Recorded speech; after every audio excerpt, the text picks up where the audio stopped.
Religion and Politics Addressing Religious Extremism. This is the title of a three-day event organized by the Vatican Commission for Religious Relations with Judaism and the International Jewish Committee for Interreligious Consultations, IJCIC, which brought together 50 youngsters, of which 25 were Catholics and 25 were Jews.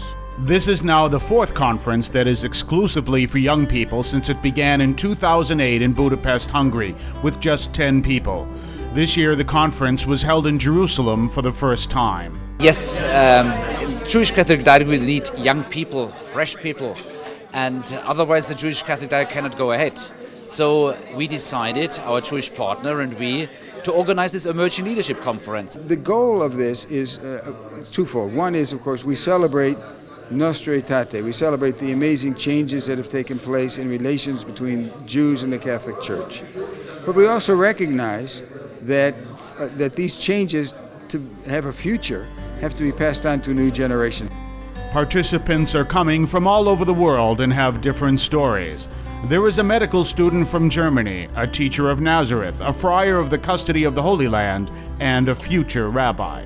Sono contento di partecipare. I am happy to be a participant and to hear the opinion of so many young people on the dialogue with Jews and with Judaism. And it is an honor for me to represent the custody and have a relationship with many people I had never met before in my life.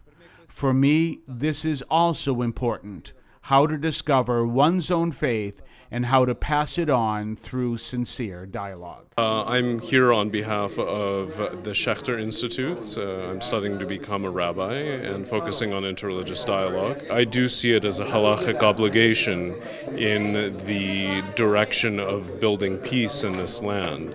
But aside from the religious obligation, I think that it is one that is of what we call derech eretz, which is the way of the land, to try and reach out and care for the other in our midst.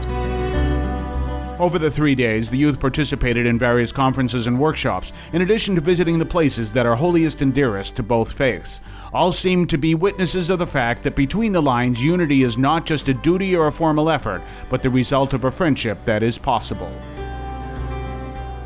It's very important to remember and therefore to understand the transformation within the relationship now of Jewish-Catholic relations and dialogue and how far we've come.